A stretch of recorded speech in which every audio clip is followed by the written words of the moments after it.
अरे अमित शाह जी आएंगे तो इसमें कौन बड़ी बात है, बिहार है, सबको घूमने का अधिकार है, हर व्यक्ति हर राज्य में घूम सकता है, घूमेंगे। लेकिन आप लोग भी महागठबंधन की रैली अरे हमारी रैली तो होगी ही 25 को वहाँ। नमस्कार, मेरा नाम आलोक है। आप लाइव स्ट्रीज देख रहे हैं। बिहार में चुनावी साल तो ये नहीं है, लेकिन चुनावी बिगुल बजना शुरू हो चुका है। आगामी 25 फरवरी को दो बड़ी रैलियां होनी है बिहार में।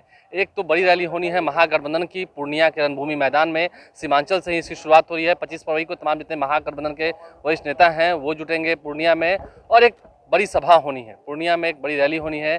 लेकिन उसी दिन राजधानी पटना में अमित शाह भी पहुंच रहे हैं। अमित शाह भी हुंकार भरेंगे। अगले साल 2024 में लोकसभा के चुनाव है, लेकिन उससे पहले तैयारियां की जा रही हैं। अब ऐसे में अमित शाह के आने से कितना फर्क पड़ेगा?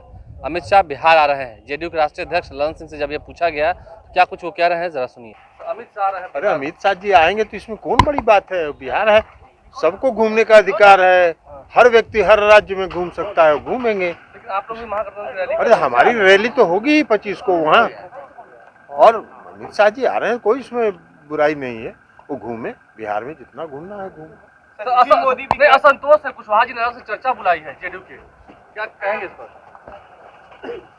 नए राज्यपाल की नियुक्ति हुई, इसको किसे? तो ललन सिंह की आपने बातें सुनी है, क्या कुछ उन्होंने कहा है। अमित शाह तो बिहार आ रहे हैं, लेकिन उसी दिन महागठबंधन की रैली है। अब देखना ही होगा। देखिए, भीड़ की बात होती है। राजधानी पटना एक तरफ जहां पोस्टर्स और झंडों से पटा रहेगा, क्योंकि अमित शाह आ रहे हैं। तमाम जितने बीजेपी के नेता हैं उनके स्वागत में खड़े रहेंगे। स्वामी सहजानंद सरस्वती की जयंती के अवसर पर विवेक ठाकुर, जो कि राज्यसभा के सदस्य हैं, उन्होंने ही इस कार्यक्रम का आयोजन कराया है। 25 फरवरी को ही अमित शाह आ रहे हैं, और उसी दिन पूर्णिया के रणभूमि मैदान से महागठबंधन के तमाम जो नेता हैं वो बिगुल बजाएंगे। देखना यह है महागठबंधन कितना अटूट है, क्योंकि जब हमने आपने सुना इस वीडियो में, जब ललन सिंह बात कर रहे थे, जब हमने उपेंद्र कुशवाहा को लेकर सवाल पूछे तो ललन सिंह ने कुछ भी नहीं कहा। उपेंद्र कुशवाहा के ऊपर फिलहाल जेडीयू जो है वो चुप है। जेडीयू के नेता कुछ कह नहीं रहे हैं। यहाँ तक कि जेडीयू के राष्ट्रीय अध्यक्ष ललन सिंह ने भी कुछ नहीं कहा है। उपेंद्र कुशवाहा ने जेडीयू नेताओं को आमंत्रित किया है, क्योंकि जेडीयू कमजोर हो रही है। जेडीयू के तमाम नेताओं को आमंत्रित किया है चर्चा के लिए, विशेष चर्चा के लिए 19 और 20 फरवरी को। क्या 19 और 20 फरवरी को जेडीयू दो धड़ों में दिखेगा, दो हिस्सों में दिखेगा, ये देखना होगा। लेकिन उपेंद्र कुशवाहा ने इस तरीके से इस चर्चा को आगे बढ़ाया है और कह दिया है कि जेडीयू कमजोर हो रही है। तेजस्वी यादव का चेहरा उपेंद्र कुशवाहा को पसंद नहीं है नेतृत्वकर्ता के रूप में। अब नेतृत्व क्या तेजस्वी यादव करेंगे, फिलहाल देखना होगा, क्योंकि महागठबंधन एकजुट है, ये दावे तो सब कर रहे हैं, लेकिन सच में महागठबंधन की एकजुटता कितनी दिख रही है ये आप खूब समझ रहे होंगे। अब ऐसे में उपेंद्र कुशवाहा को लेकर ललन सिंह ने कुछ नहीं कहा। उमेश कुशवाहा, जो कि प्रदेश अध्यक्ष हैं जेडीयू के, वो पहले ही इस्तीफा मांग चुके हैं।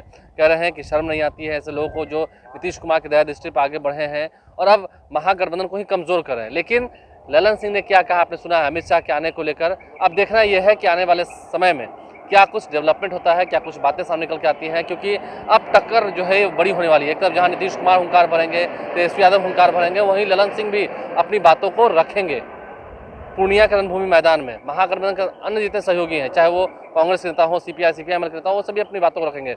वहीं अमित शाह भी बिहार में बिगुल बजाने आ रहे हैं। पहले ही तेजस्वी यादव दावा कर चुके हैं कि इंटरनल सर्वे बीजेपी ने कहा था, जिसमें सिर्फ 3 सीट पर फाइट दिख रही है, 37 सीटें महागठबंधन जीत रही है, इसलिए बीजेपी में खलबली है। देखना है क्या कुछ आगे आने वाले समय में महागठबंधन की एकजुटता दिखती है नहीं दिखती है, उपेंद्र कुशवाहा क्या करते हैं, और उपेंद्र कुशवाहा के ऊपर क्या जेडीयू कार्रवाई करेगी। हमारे चैनल को सब्सक्राइब करें, साथ साथ फेसबुक पेज भी लाइक करें। धन्यवाद।